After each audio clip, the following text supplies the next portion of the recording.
Turistët vazhdojnë të tregojnë interes të lartë për të vizituar Konispolin edhe gjatë këtij sezoni. Vizitorët shfaqin kuriozitet për atraksionet historike, natyrore dhe kulturore të zonës, duke e bërë qytetin një destinacion aktiv gjatë gjithë vitit.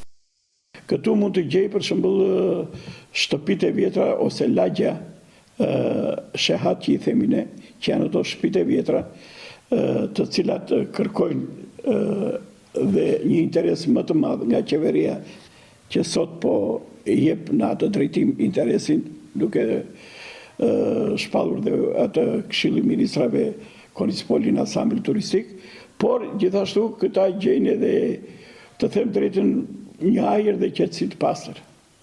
Nga ana tjetër, Bashkia Konispol po vijon promovimin e zonës për të tërhequr më shumë vizitor, përmes aktiviteteve kulturore, promovimeve online dhe bashkëpunimeve me operatorët turistik. Bashkia synon të rrisë vizitueshmërinë dhe të forcojë imazhin e Konispolit si destinacion turistik. Në radhë të parë, Bashkia ka një plan strategjik për turizmin, të cilën nga viti në vit, ato mundësi që ka, po e fut në eficiencën e punës dhe ndihmon këta njerëzit që kërkojnë. Si vjet ishte edhe përhapur edhe ideja e paketës së maleve.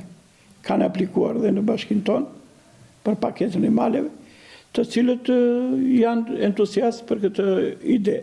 Bashkia ka fokus të veçantë tek zhvillimi i turizmit të qëndrueshëm, duke kombinuar promovimin e atraksioneve ekzistuese me nisma për krijimin e shërbimeve të reja turistike. Qëllimi është që Konispoli të ofrojë eksperienca të pasura për vizitorët dhe të kontribuojë në zhvillimin ekonomik dhe kulturor të rajonit.